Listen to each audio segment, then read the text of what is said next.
This is Straight to the Source, your destination for food, views and big ideas. Brought to you by two of the best in the business, Tonya Barr and Lucy Allon. Join them to discover some of Australia's most dynamic food, hospitality and agribusiness leaders. Hello and welcome to Food, Views and Big Ideas. I'm Tonya Barr. And I'm Lucy Allon, and this is the podcast from us here at Straight to the Source. In this podcast, we will be introducing you to the people who are driving our food and hospitality industry forward.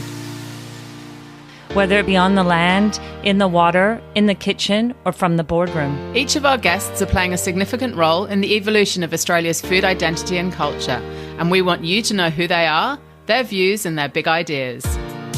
We are coming to you today from Camaragal land in North Sydney, New South Wales, and we would like to pay our respects to elders past, present and emerging.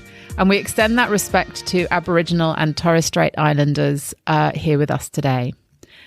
We are very excited to have Mark Henry in the studio with us today, the entrepreneur and chief engineer behind Solitechnics, which is an Australian manufacturer of cookware, kitchen tools and knives, which has really taken the world by storm.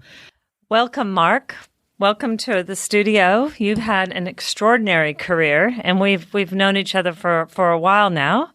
You've come from knives, skillets to now living, off the grid? Oh, yeah, you could say. It's, well, thanks first for having me. It's been, we've both been in the industry a long time and we've both been circulating around different parts of the industry and then we catch up every now and then. Back in the days when there used to be meetings, gatherings with people in rooms, yeah. But technology is a wonderful thing as well because we get to talk to you where you're located up in Queensland at the moment. Yeah, on my farm out in Kin Kin in the Sunshine Coast hinterland. And how long have you been up there? Since 2020. In fact, that's when I moved back to Australia after 15 years away. It just made a lot of sense to get back to the land. And I grew up part of my childhood on hobby farms. This is like a big hobby farm, I guess. We're doing some interesting things with regeneration here. So it feels like coming full circle, after living mainly in cities and, well, in fact, living in airports, it seemed like most of the time. Because you've traveled the world, and with your businesses, you've gone from France to the US to Australia. Yeah. I took Fury Techniques, my knife company, to the USA in 2005. So that's when I left Australia. I was there for 7 years, sold it, but then stayed on for a bit, then moved to France for 8 years and started Solitechnics from France, an Australian company manufacturing in Australia, run from France. So tell us about Fury, though. How did you, from an engineering perspective, that was your first business, wasn't it? In fact, my first, anything to do with commerce, I was still a student at university when I started in 96. And which uni were you at? Queensland University of Technology in the double degree engineering and business program. And it was perfect because I did a metal trade. I was a fitter and machinist. I did 4-year apprenticeship and then a few years as a tradesman, then went back to university. So the engineering, the theoretical side of engineering was magic for me after having seen it all in practice and, operated the machines and worked the metal and things like that. To go back and get the theory after the practice was a pretty interesting journey. And so, I knew what they were talking about. I just needed to learn the mathematics and the physics and the chemistry behind everything I'd already seen, essentially. It wasn't so crazy for me to start a business while I was at university. I made prototypes for the knives. The chefs liked them, so I said, all right, well, let's see. And I knew nothing about business or retail or commerce, but it seemed to work and I just had to learn fast, I had no idea what I was doing. Why knives? What was it that kind of drew you to knives as opposed to any other product that you could have made using metal? Yeah, well, since I was a kid, I was interested in knives, and my grandfather used to make knives, not because he was a hipster with a bun, and they didn't exist back in those days. He made knives because he knew how to, and it was cheaper than buying them. he made a lot of things and repaired a lot of things like everyone did back in the day. So anyway, I used to watch him in his workshop and I was fascinated, and he taught me a few things. And so when I started my apprenticeship, I made knives. I made some knives as a hobby thing, you know. Did you always have your sights set on the commercial market? The chef market, yeah. That's where I started, because I knew nothing about retail, and I actually didn't think it was possible for me to go to retail. But I did understand the chefs. I had some chef friends. I used to be fascinated with what they called the best knives in the world. You know, back in 96, that was the classic European, usually German knives. And in my engineering eye, they look like dinosaurs. You know, so that's what got me thinking to really explore a bit deeper and to try to find a knife design that was one piece, so it wouldn't fall apart, so it wouldn't trap germs, so it would be way more durable. You know, no rivets, no wood, no plastic, just a one-piece knife made a lot of sense. But then to work on the metallurgy to get back to something that was easier to sharpen, like the old carbon steels, but with chromium to avoid the corrosion. So it was a fair bit of research, and then the cutting edges. And I got to do that research at university as part of my honours thesis. So a really deep dive into that sort of technology gave us a big advantage, you know, over the regular manufacturers. What was the development time on that from start to finish, if you take into account when you were at uni? On that first Fury knife, I guess if I only count when I really wanted to make the best knife and I got started, it was really only 2 years or so. And I had prototypes handmade by essentially a good backyard fabricator who made the prototypes by hand. And those prototypes, the chefs loved them. So that's when I had to figure out how to make them. So that was a pretty wild journey. Then how do you sell them? I didn't know. I started talking to chefs. I didn't know anything. And then pretty quickly the public got interested once the chefs started taking them on television and writing about them in their articles and magazines and things, you know.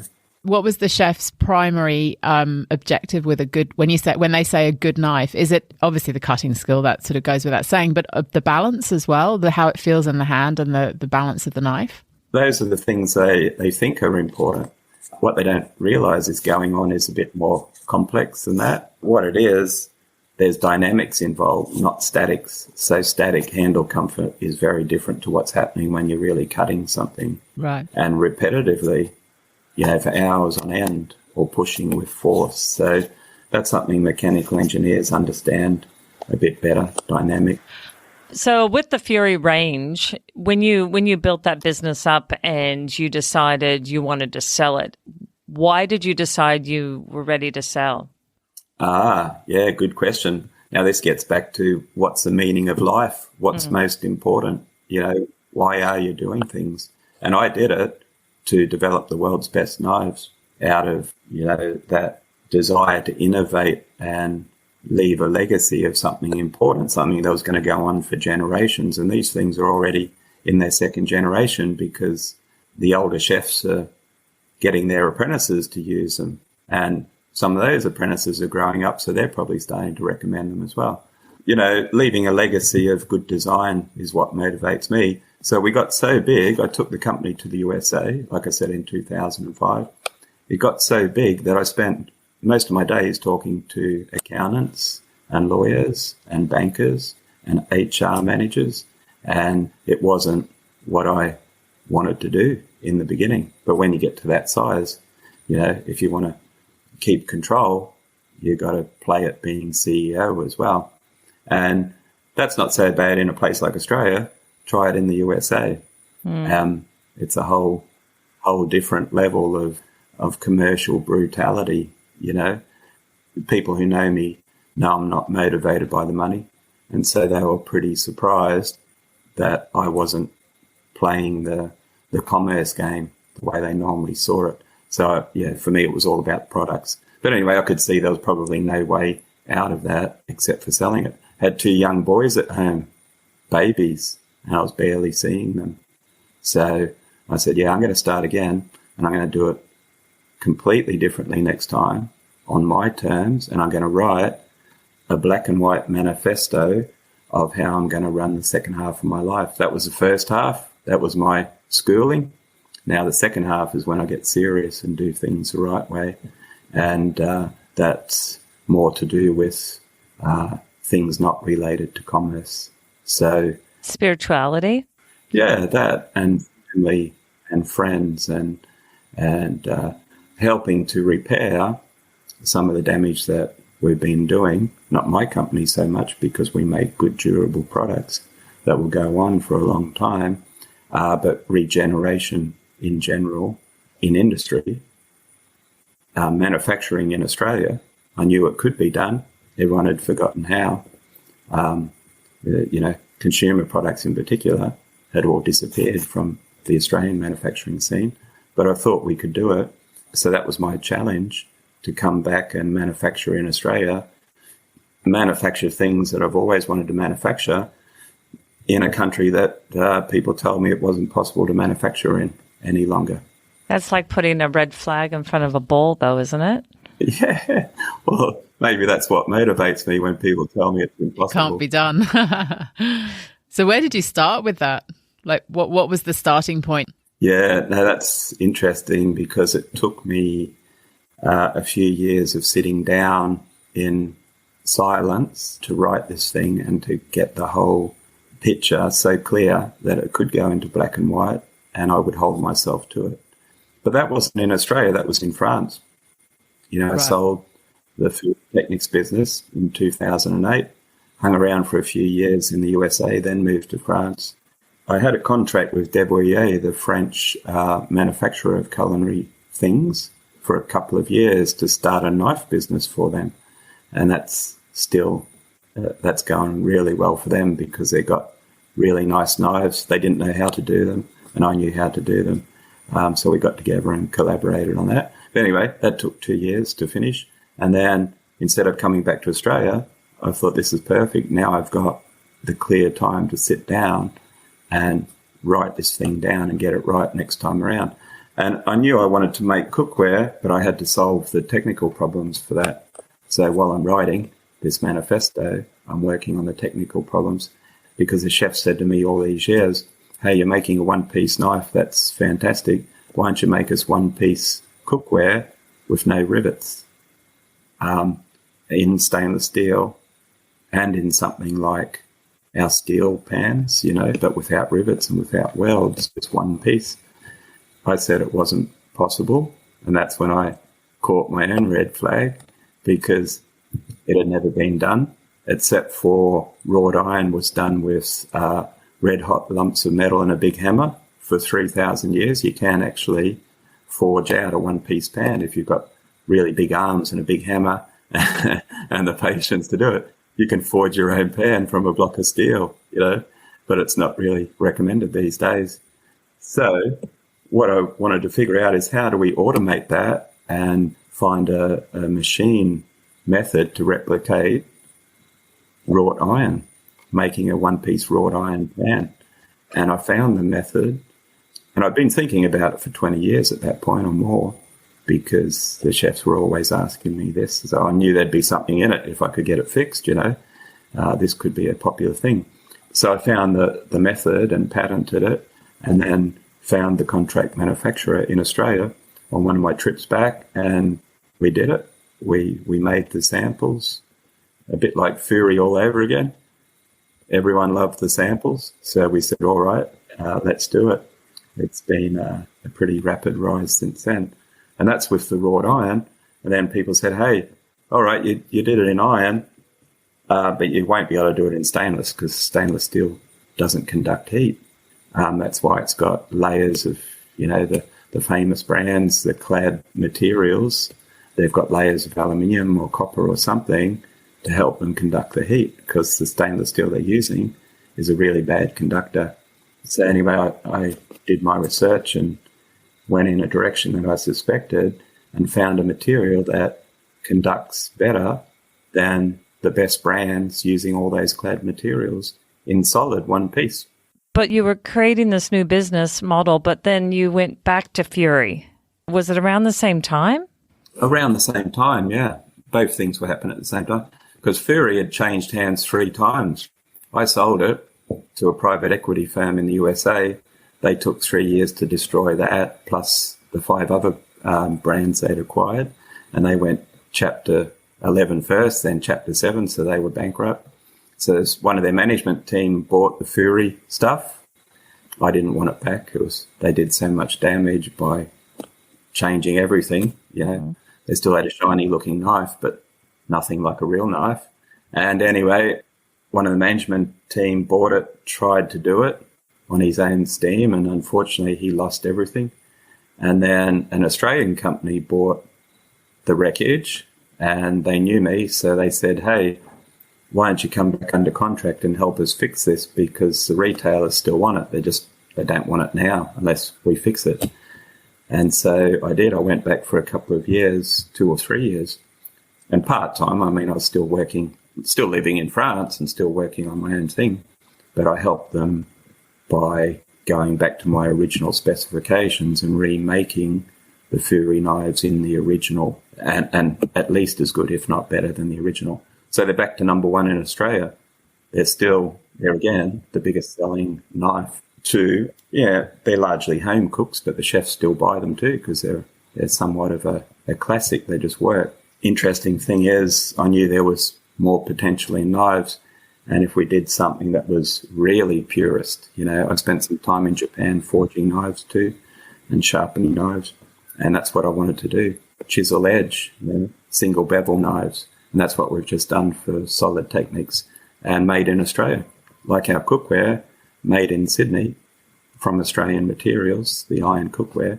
We're the only Australian manufacturer of cookware. Isn't that just something to be so proud of? Yeah, it is, and kind of a bit sad as well that we are. I'm interested that you've shown the world that it can be done, but no one else has sort of come in on your coattails to pick up, to challenge you in that space or to try and take over some market share in that space. Why do you think that is?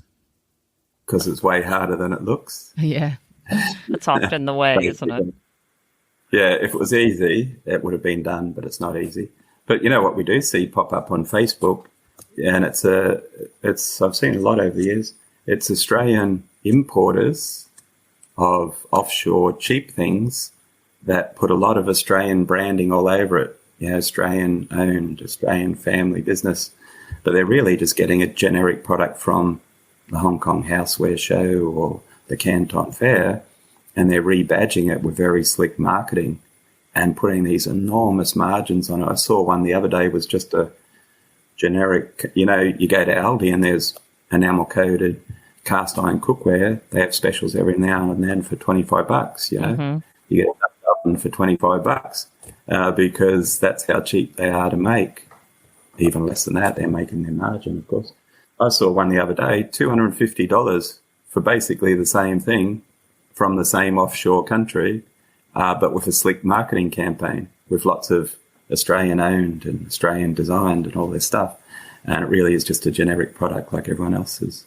So we're seeing that pop up a lot. But if you really want to own and patent something, rather than just do a little marketing campaign that may or may not stick around, you've got to own the patents.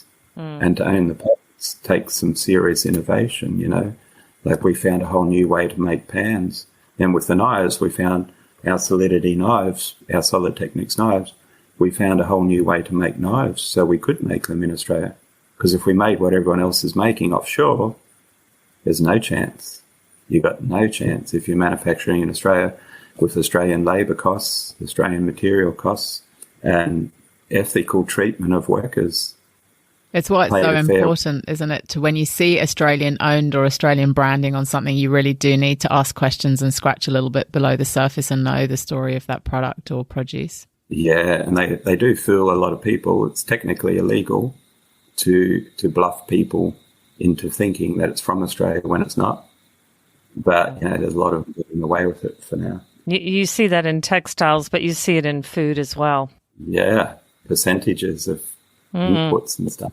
Yeah. And you look at it, it's like 10% Australian, and you see the colors and you just assume it's 100%. And then you go, oh, it's missing a zero. Yeah. And they just bank on most people don't have the time to do the research. So they're going to accept it at face value. And can you tell us a little bit more about what's involved in patenting something? Well, it used to be simple. Yeah, and it costs a lot of money. Because the tests that we start with the USPTO, the United States Patent and Trademark Office, because our IP lawyers in New York, I've been with the same guys for over 20 years. And they do a really good job. And they've saved my butt quite a few times when we've had issues with copycats and things over the years, all the way back with Fury, actually, and now with Solid Techniques. You've got to come up with something so unique that the Patent and Trademark Office, when they do their prior art search, like they go back and search through a lot of prior patents that are related, and they go through it with an absolute fine-tooth comb. They really know their stuff in terms of the legal side of it. Sometimes you've got to school them a bit on the engineering side, because by definition, if you're doing something brand new, they might not really understand what you're doing anyway, even though, that's what they're meant to do. But they usually come around if you say, hey, but did you think about this? We really are doing something that no one else thought of because of this and this. They go, oh, yeah, you're right. See, because if you're doing something so new and different, it can take even those experts a while to get their head around it. Long story short, you pay a lot of money for the lawyers, you pay a lot of money for the registrations in each of the countries that you want to protect, because what we do, we register our trademarks in China, but we don't register our patents in China because we know it's completely futile.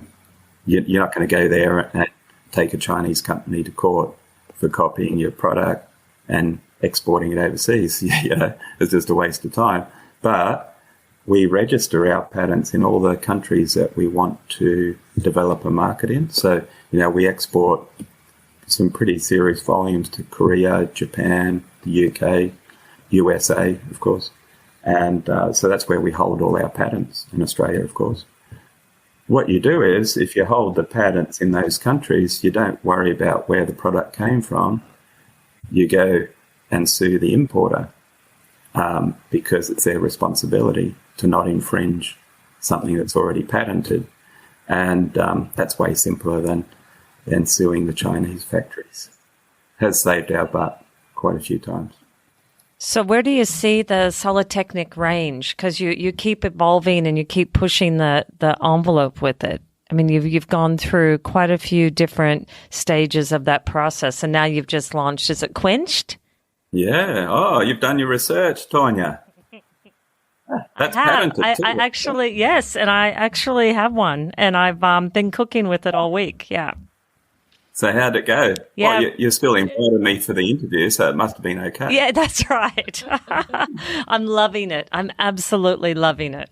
Well, every pan that we've used them a lot on our tours. We've cooked over open fires. We've cooked in the middle of fields. We've served food on a pink lake. Well, we've been using the skillets and the flaming skillets in particular for, I don't know, how long, Mark? 8 years, something like that?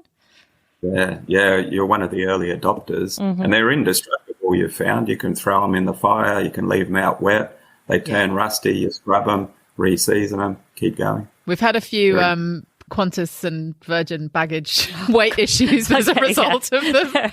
We tend to carry them in our luggage. Well, we have to carry them in our luggage because we take them to pretty remote places. So we've had some funny airport incidences with them. But yeah, they won't be happy in the light planes, the small planes. No, but they have been amazing. They are indestructible. Like you said, they've just been incredible to use in all different situations. Yeah, thank you. Yeah, the outdoor cooking. The outdoor cooks, the fire pit cooks of Australia have really loved them because of the indestructibility. The conductivity of our wrought iron is way better than cast iron, say, something that was reasonably indestructible before we came along.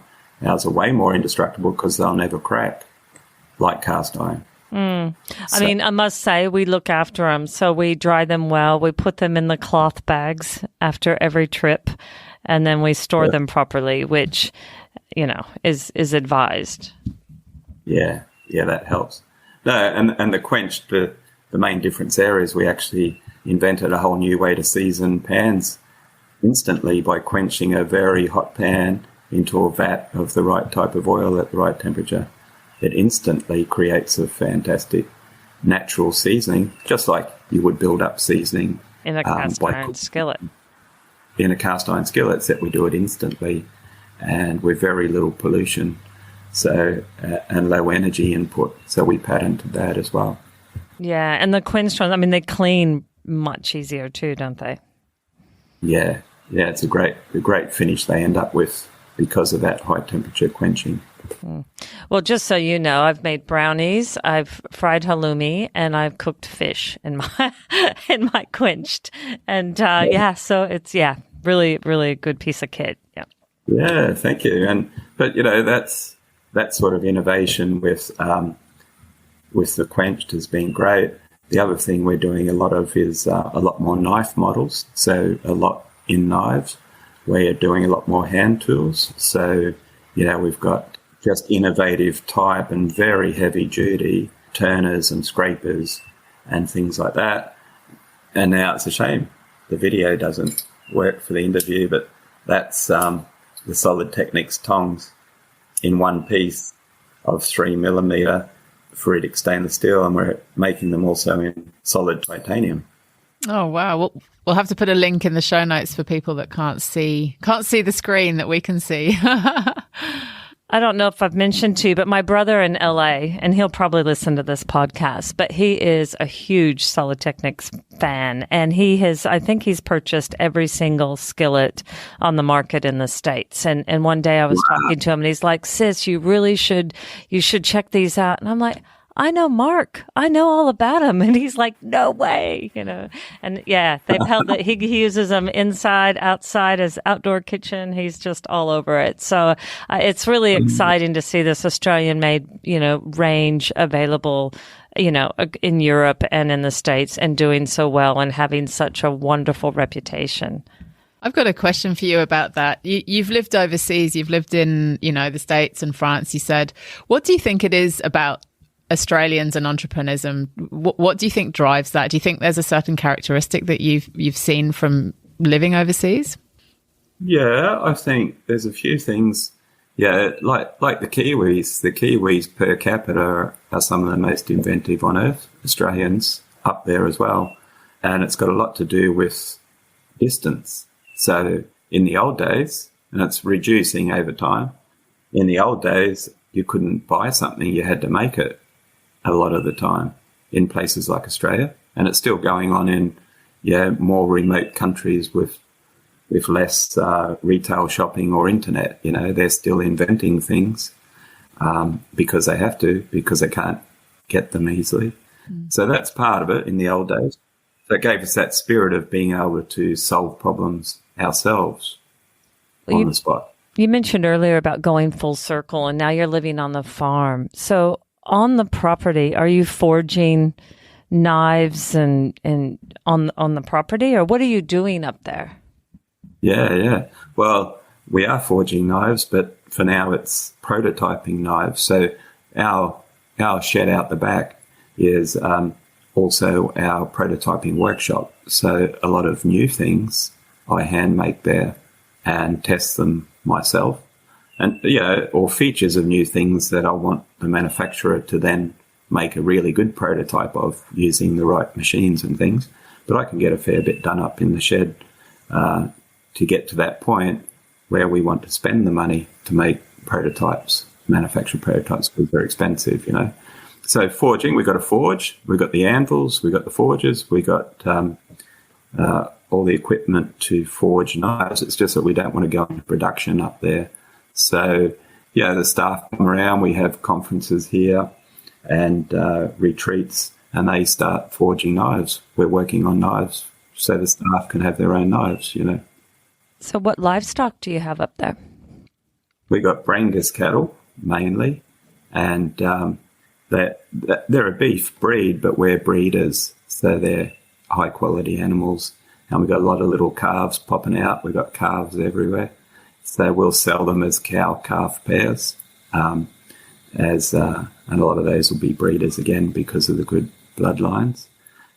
We got those. We got 200 plus chooks in a chicken caravan. They run around the pasture all day, and then they get in the chicken caravan before the automatic door shuts at night because we got a lot of wild dogs in the area. Oh, okay. We've got foxes, dingoes, and the mixed breed wild dogs are probably the worst. They do a lot of damage. And in fact, we got 2 donkeys that run with the calves to protect the calves from the dogs. Ah, well, I tell you, they're great. Lucy and I've spoken to you earlier about perhaps a future Straight to the Source chef's tour to the farm, and we would like very much to do that. So watch this space with regards to that, yeah? We'd love to. We're gearing up for that sort of thing, to have, the accommodation, to have the workshop set up for forging things. It's entirely possible for someone to come up and forge one of our knife blanks themselves. So if we put on the calendar a Straight to the Source chef's tour and we make that happen, we may just leave our skillets behind and rely on yours. Is that all right? Yeah, we've got a few to spare, you could say. And we've got interesting stuff that no one's seen. I cook with all the prototypes. I don't get to have new stuff. I just cook with the rat bag prototypes. Awesome. Let's do that. Maybe we can develop a Straight to the Source pan. Oh, imagine that. Fun. It actually is possible to customize certain things in the pans. We did it for Japan. They wanted their own logo and co-brand with us. So we customized slightly the handle for our Japanese distributor. Oh, well, watch this space then. Going straight to the source. Exactly. I just wanted to mention, apart from the Solid Techniques things we get up to here, it is a lot to do with regeneration. So building a food forest, a sustainable food forest, a permaculture food forest, mostly it's all perennial. So instead of tilling and planting and reaping, you design it well once, plant everything out that's mostly perennial, and then you forage and you harvest, but all the plants keep living. So it's a bit like what Morag Gamble does up here in Queensland. There's a few others, lots of others around the world, of course. I think perennial food forests are really the way of the future because they avoid that open till farming and they just remain productive without chemical inputs is the important thing. You don't use herbicides because you've got the companion planting that distracts the insects. You've got the birds that get the insects. You've got everything really closer to in harmony and in balance. I think regeneration is a word that people are becoming more and more familiar with and learning more about, and it's definitely the way of the future. But what I'd love to know is, you mentioned about you wrote your manifesto, and how has that played out? Has it played out the way you envisaged when you wrote it? And was it your vision to be back on a farm, farming the way that you are now? Yeah, all of that. And the thing with the manifesto, I think if I hadn't taken the time, I knew it was important, that's why I put in the time. If I hadn't written it down in black and white, I might have started to change some of the ideas and lost maybe sight of the big picture, the vision, that to leave a non-monetary legacy for the people. And what it is, these products, people laugh when I say our warranty is multi-century, but it's pretty obvious they're going to go on for many centuries. So that's kind of a product legacy. People are going to see that this was made right way back in ancient early 2000s and things, and it's going to be surprising in 500 years' time when it's still cooking the same. That's one thing. We've knocked out a lot of toxic products in the industry. You know, the old habit of buying synthetic coated pans and throwing them in the landfill 6 months later or a year later. We've really broken that cycle. We've sold so many pans that people now have for the rest of their lives. They're never going to buy another synthetic pan again, particularly when they find out how toxic they are. It's an investment now for the rest of their life. They never buy another toxic pan, another disposable pan. then they hand it on for another 10 or 20 generations, whatever it's going to be, and they're getting free cookware that basically had no input. When you spread it over 500 years, it's basically a free pan, like it came from thin air, you know? And it comes with a legacy and a story and a history. It's an heirloom piece. Heirloom for the family, exactly. Yeah. And a lot of people are talking like that now. But anyway, and then you can apply that to, well, one of the regeneration things is we can regenerate that lost part of Australian manufacturing by showing other manufacturers in Australia that this is entirely possible if they can innovate well enough to protect what they've made, then manufacture it reasonably economically. They'll find their niche, they'll find the customers, and they'll survive. And that's what we're trying to prove. Then with the farming, trying to prove that it can be done without all the chemical inputs. Non-monetary legacy, that's what drove me this second time around, and that was written out in great detail. And I've stuck with the plan because, the detail's not that important. It's the vision. An amazing vision as well. Congratulations. Yeah, thank you. It's not easy, but it's worthwhile, as they say. The world's a better place for the way that you're operating and the way that you're consciously and mindfully developing products in a range that will go on, and the legacy will go on, and it just won't go into landfill. Yeah, thanks, Tonya. Yeah, a lot of people, we just hope to inspire people who can take it further and do more, do it bigger, you know. Oh, that's awesome. Oh, thank you so much. Thank you for the work you're doing and for sharing with us and spending time with us today. It's really been insightful. And although we felt like we know you and we followed your journey, you just, there's many layers to you, Mark. There's more than meets the eye. We didn't even get into the sports and the hobbies. Well, maybe we'll have to get you back for another chat, but it's an incredibly inspiring story, and one that I think, people will really enjoy hearing. And in the show notes, we will put links and everything to your website, to Solid Techniques, and to the details on how to contact you. We will continue the conversation with the future Straight to the Source Chef's Tour up to your farm. Yeah, thank you. You're absolutely welcome. Of course, it'd be a real pleasure to show you guys around and show you what we're trying to achieve, at least. We look forward to it. Thank you, Mark. Thank you. Thank you.